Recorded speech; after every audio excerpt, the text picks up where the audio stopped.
He's come a long way since he appeared on our screens 13 years ago, leading the groundbreaking dance group Diversity on Britain's Got Talent. Last week, it was a proud moment when he received an MBE from Princess Anne for his services to dance. Speaking of pride, he joins us to tell us about hosting the Pride of Britain Awards this week. Please welcome Ashley Banjo.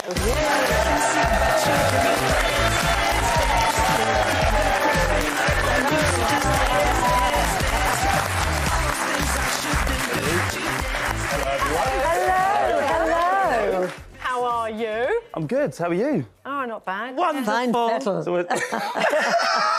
She's very excited that you're here. Oh, my God. I honestly, I love seeing you every single time. Oh, my God, it's just lovely. Because you guys did full Monty, didn't you? We did, I know. We are very well acquainted, aren't we? Okay,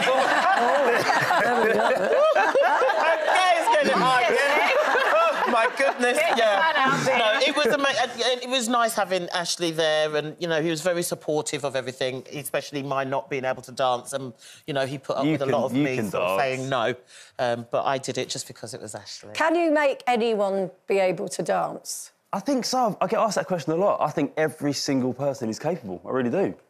I mean, to different levels. Yeah. Exactly. Yeah. Everyone can dance, whether they can dance well or not. Yeah, that's a matter of perspective, isn't it? Well, yeah. Do you know what it's not. Do you know what I'm desperate to ask you, actually? Because you started at 19, that wonderful group Diversity. I want to know, now that you're whatever age you are, do you have any pains or aches, or can you still do all those moves? I do have a few pains and aches. Where? I just turned 34. Where? So, oh, no, how terrible.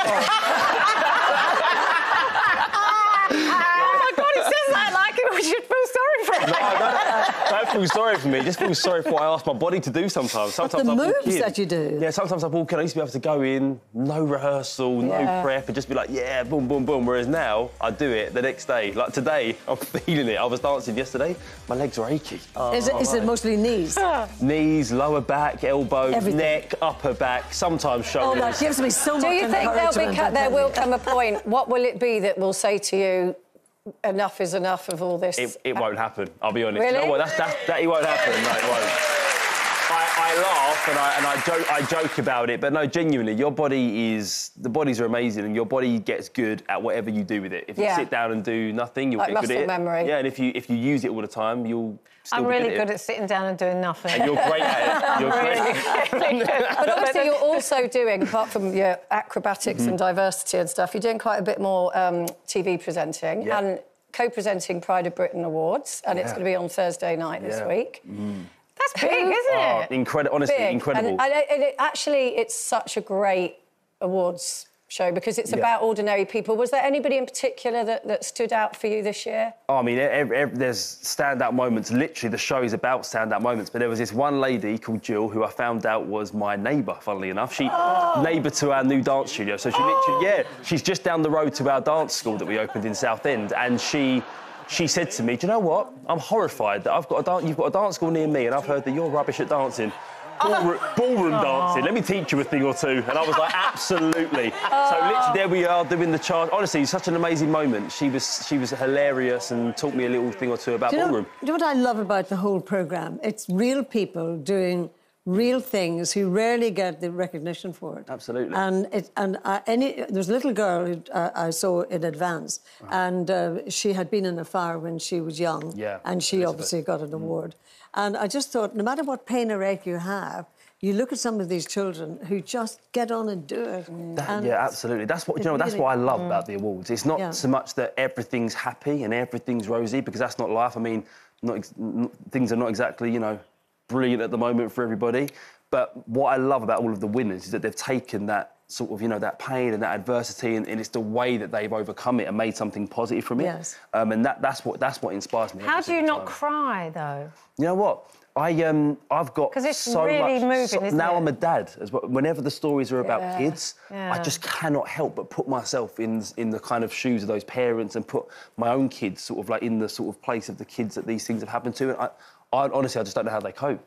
It's really, really tough. Nothing but respect for them. Speaking of kids and parents, I'm actually in awe of your mum. I had the pleasure of meeting your mum at the Full Monty. And can I just say, she is one strong, formidable presence. Yeah. And I love the fact how she's been so supportive of you and your brother, and she manages you. She's just such a strong lady. You're speaking of inspiration in your MBE. Absolutely. People say to me about, being, oh, diversity's still here, well done. I credit a vast majority of that to my mum. Like, in the early days, like, we could have crumbled away just through naivety and, but she's been there, she's been sort of taking the hits for us, looking after us, still does it. Like I said, 34 now, she's still there, she manages the group. So when I did go to receive the MBE, I was like, this is not just for me. Like, I wouldn't be here with this if it wasn't for my mum. So I took her and kind of thought it was like her moment as well. What did she teach you about determination and strength? Just, I suppose, to stand up for yourself, and also to teach me that she's almost dedicated her life, and she's so selfless when it comes to us. She's still all this time on looking after her kids, and I could say to her, Mum, let's stop, let me look after you. And she's like, no, like, I'm your mum. So it's a really interesting kind of work-life balance, because we go to the studio and I'll say, Mum, I need this done. We go home and she's like, go and make me a coffee. I love that. So absolutely. We kind of make it work. And talking about your brother there, Jordan, let's just have a little clip. He did lose some men recently. Let's just have a little look at what he said. How about you, Jordan? Heroes? Heroes. I would say my older brother, my big brother, Ashley Banjo. He's a personal hero of mine. Diversity is still together, nearly 14 years on after winning Britain's Got Talent. And that's because of him. A lot of sacrifices he's made, a lot of decisions he's made. And, we are, of course, really fortunate and really blessed. I've got these two. I've got my mum and dad on my arms. I need to get a portrait of Ash on my back now or something like that. What do you think about him having a tattoo of you on his back? Do you know what? It was really expensive to get him to say that. I had to pay him so much money. No, you are very close, though, aren't you? As close as two people could be, genuinely. And he talks about me, being there and inspiring him. But now, more than ever, that work-life balance, being so busy, being a dad. Yeah. I look at him all the time and he inspires me, because he's pulled left, right and centre, but he's such an incredible dad. And so I look at him all the time and go, right, there's the bar, Jord. So, we do it for each other. Oh, fantastic. Well, Ashley, huge congratulations on your MBE. Very, very well deserved.